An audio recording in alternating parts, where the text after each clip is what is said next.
I'm Panini Pete, a professional chef with small-town roots and a passion for one-of-a-kind places. I'm day tripping down the back roads and main streets of America to prove that small towns are extraordinary destinations, each one rich in history and full of happiness, where people care about people and treat you like one of their own. They celebrate life, tradition, and one-of-a-kind food culture.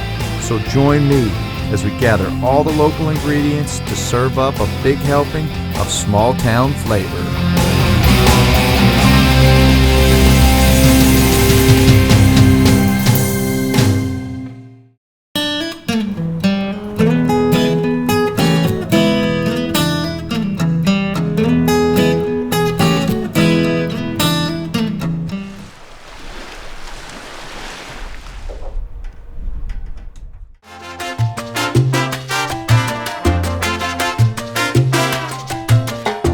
My brother has a beach house in Galveston, Texas, and we'd spend summers out there.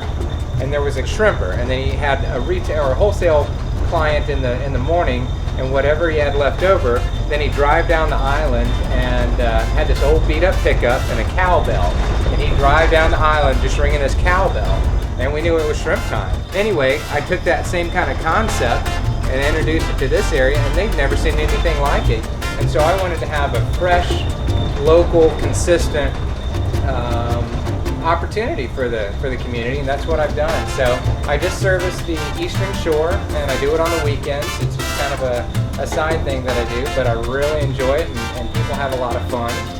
It's kind of like as a kid with the ice cream man, but now you're an adult and the shrimp man comes by. I mean, how bonus is that?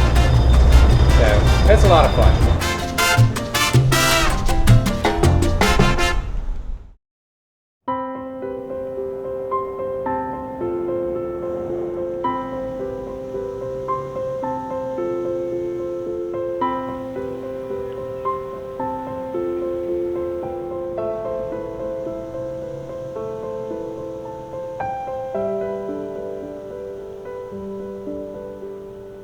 In the early 1900s, the leaders of Fairhope persuaded an innovative and progressive educator by the name of Marietta Johnson to come to Fairhope and open a school that would be as progressive as Fairhope itself. So in 1907, on these very grounds, they opened up the Fairhope School for Organic Education that set forth a wave of progressive education that would garner international attention. And this original house is now a museum, used to be the schoolhouse. It still operates today at another location, but we're going to go inside and check this place out and learn more about what organic education is. Come on.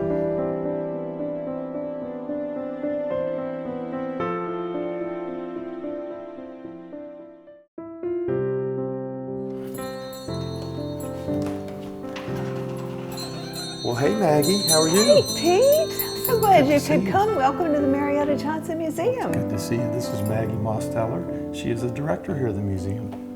It's great to see you. This place is gorgeous. And this is the original classroom. This is the original building. Mrs. Johnson believed children don't need to be taught. You know, they are curious. They have a natural curiosity. They want to learn. So did she develop that term then, organic education? She believed that education was life and not simply a preparation for life.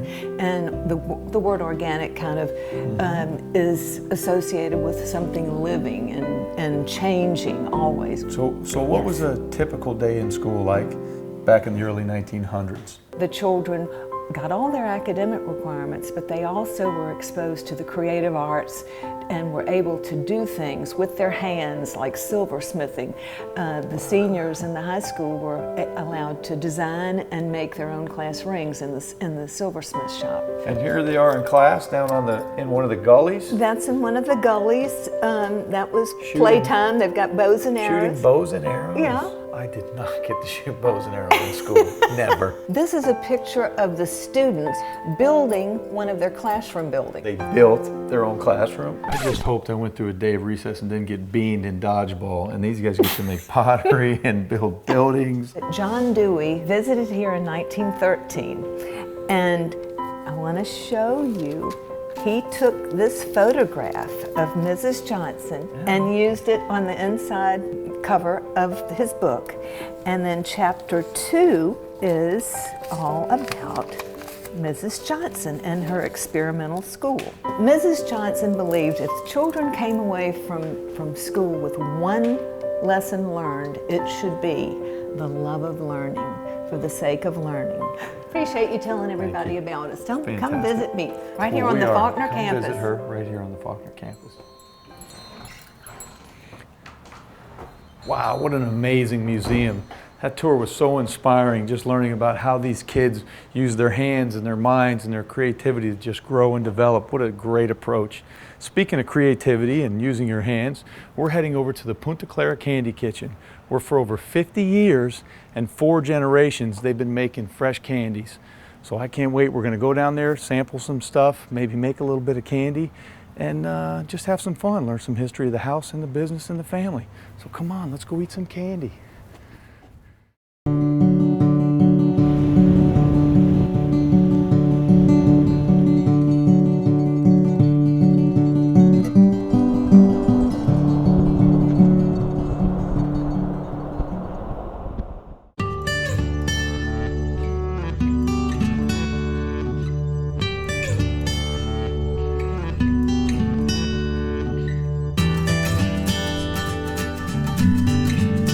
Most homes in small towns, especially here in the South, are equipped with large, oversized porches, which are great places to hang out and cool off on a hot summer's evening, or just hang out with your friends and family.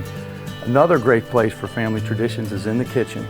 This kitchen has a sweet history of 50 years and 4 generations of making candy, so I'm really excited to go see what's cooking in the Punta Clara Candy Kitchen today. Come on.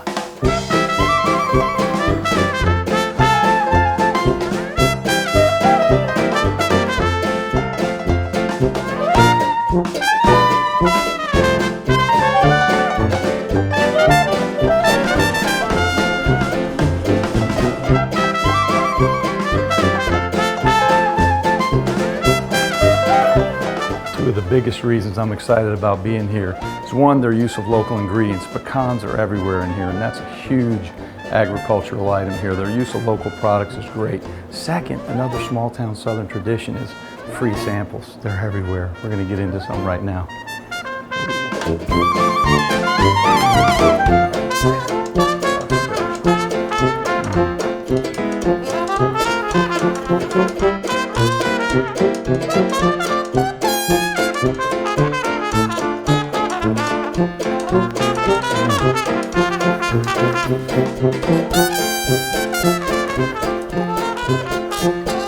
How you doing back there, guys? Hey, how are you today? Good, good. Can I come on back? Yeah, come on. We're heading back to the kitchen. Come on. Oh, how's everybody? Hey, we're great. We're great. Come in. It's good to see ya. Yeah. Everybody, this is Kim Clay and Paul Pacey.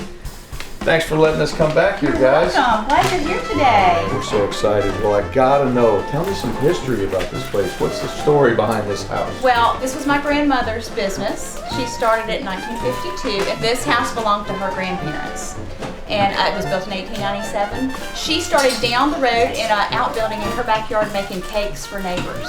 In 1975 or 76, her aunt lived here all the time, the whole time. And when she died, the house was left to Grandma, and she decided to move the business up here. These are the same pots that I can remember when I was here, and that was a good while ago. I understand we've got 4 generations involved in the making of the candy here. Right, well, Grandma was the first, yep, and then my dad is the second, I'm the third, and then we've got some of our kids that are helping. Still ahead, my culinary skills will be put to the test as we make divinity in the Punta Clara Candy Kitchen. Then, as the sun sets on our day here in Fairhope, we'll head to an antebellum wash house and into the kitchen for some locally sourced southern coastal cuisine you won't want to miss.